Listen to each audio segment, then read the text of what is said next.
All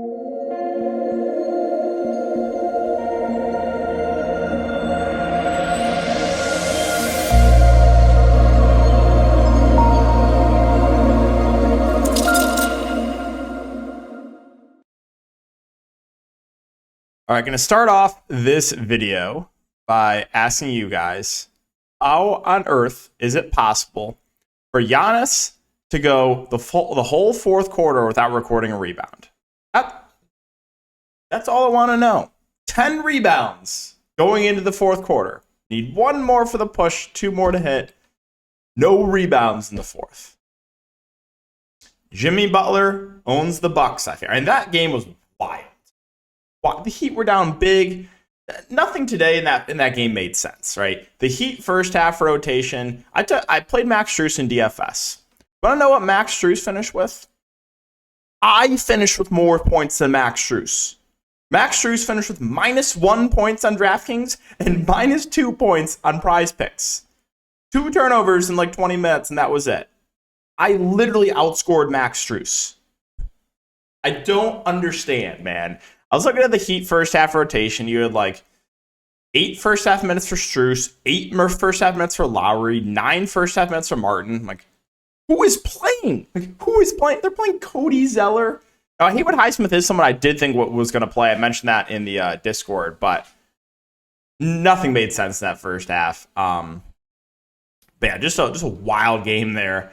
Heat come back. Again, Giannis, no rebounds in the fourth. Just put me on full tilt mode. So I'm actually looking decent. I had Jaren Jackson Jr. over rebounds in this late game. He's already at 7 rebounds. I have Brooks over fouls. If that goes over 2, it'll be a profitable day for me. But yeah, Strus, no comment on that. And then Giannis somehow not recording a rebound in the fourth quarter is unreal stuff. Lowry ended up hitting his fantasy score, took that too. And then Bam push. He picked up 2 quick ones. Also, 10 first half minutes for Bam. 10 first half. That's all I was talking about. I saw the first half. I saw 10 minutes for Bam, sub 10 minutes for Strus, Lowry, and Martin. What is going on? It made no sense. Literally made absolutely no sense, that Heat rotation. But yeah, guys, welcome. My name is DK. We'll be talking about a couple player props I like on Prize Picks for tomorrow. If you guys are a first-time user, you can use the code DKDFS for 100% match up to $100. Also, these sponsors, No House Advantage. I'll have it linked down below. They offer player prop contests as well as pick'em contests where you can play versus each other, kind of DFS style. So if you want to give it a try, again, DKDFS, it'll give you 100% match up to $100 as well. That's free $100 to play with on the site. And yeah, so that's the recap of everything. I did not have my first real bad day in DFS in a while. And I had Strus, who finished with -1, literally negative points. Me and you guys watching scored more points than Max Strus tonight in fantasy. Pretty big accomplishment we outscored an NBA player. We did. Yeah, before we talk about the 2 player props, we got Taco Tuesday tomorrow. Make sure to follow me. 14-2 over the last month on my own tacos. I'll be releasing a few on Twitter. I'll be in the lab. I'll be cooking something up, working on the graphic design probably tonight, trying to get something up there. But excited for that and hoping to keep the taco hot streak going. But just like quick overview of these games. If you're taking overs on full game props, be a little bit careful. All 3 games have blowout risk, right?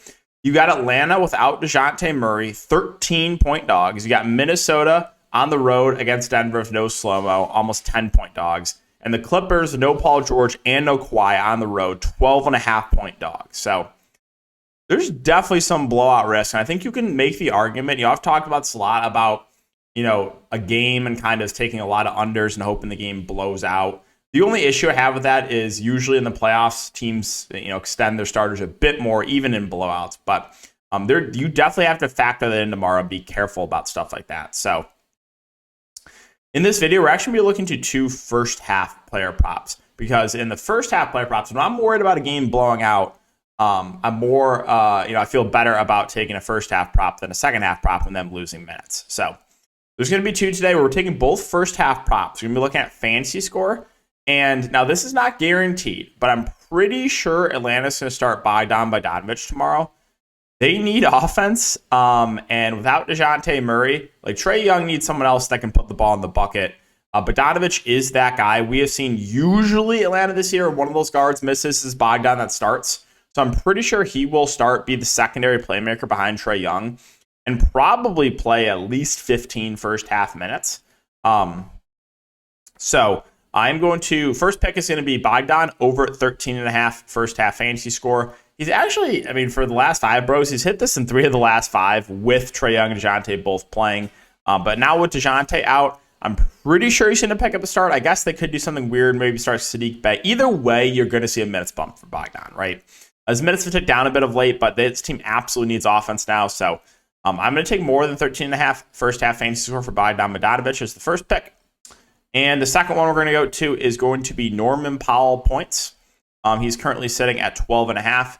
We're going to take more than 12.5 points here for Norman Powell. You know, you might think that's a lot, but honestly, if you look at this Clippers team, it's like, where is offense going to come from this team, right? Outside of Westbrook, who's actually had a decent series, where else is scoring going to come from? It's Norman Powell. They don't have anyone else. They really don't. If you look at Norman Powell, 23 shot attempts 2 games ago, 15 shot attempts, could not hit the broadside of a barn last game, but minutes are there. He's playing close to 40 minutes a game. Shot attempts are there. It's really Westbrook and Powell, and that's it for the Clippers. So, yes, there's blowout risk, and I was looking at the full game props. Like, you know what? I feel a little bit better about the first half props for Norman Powell. So, I'm going to take more than 12.5 first half points for Norman Powell as the second pick. But, yeah, I would recommend playing a little bit light tomorrow. You can definitely, again, consider taking, I'm going to consider taking some unders in games I think blowout or guys that don't take full complement of run. But that is definitely a concern with these 3 games tomorrow, right? All 3 have blowout risk. So the 2 that we're going to take today, again, are going to be Bogdan over 13.5 first half fantasy score. If you want to wait for confirmation on him starting, that's fine with me because I don't think this will get bumped, his fantasy score. So if you want to play it safe and wait for Bogdan to get confirmed starting, that's totally reasonable. Like if he doesn't start, I'm not as excited about it. But if he does start, I think we have a decent chance to hit the first half fantasy score. And then again, with Norman Powell, I don't think he's going to shoot that bad again. Really, this team has no offense besides Westbrook. So that's me pick number 2 is Norman Powell over 12.5 points. But yeah, still in shock, still in awe at what I've witnessed tonight with Max Strus, with Giannis not recording a rebound in the fourth quarter. Wow, he played 38 minutes too. He did, right? We were like, maybe. I was like, no, I think he's going to play full minutes. So that is one thing I said. I was like, all right, Giannis was like average like 32 minutes in the regular season this year. He's averaging like 12 rebounds a game, and he played 38 minutes tonight. So I was like, all right, you give him 38 minutes again. So you run that game back and give him 38 minutes. Probably hit his over rebounds 75% of the time. So just a little bit tilted that, again, he did not record a rebound in the fourth. But, yeah, guys, that's going to wrap up the video. Again, make sure to follow me on Twitter. Hoping to keep the taco hot streak going. Hopefully both these props can hit. Again, I would recommend playing a little bit lighter tomorrow, though, just with the risk in a lot of these games of blowouts. Or you just take all unders and hope the game's a blowout. That's also, honestly, viable. So I'm pretty sure you guys for watching. As always, if you're playing the DFS slate tomorrow, check out my video breaking that one down. And, yeah, enjoy the rest of your night.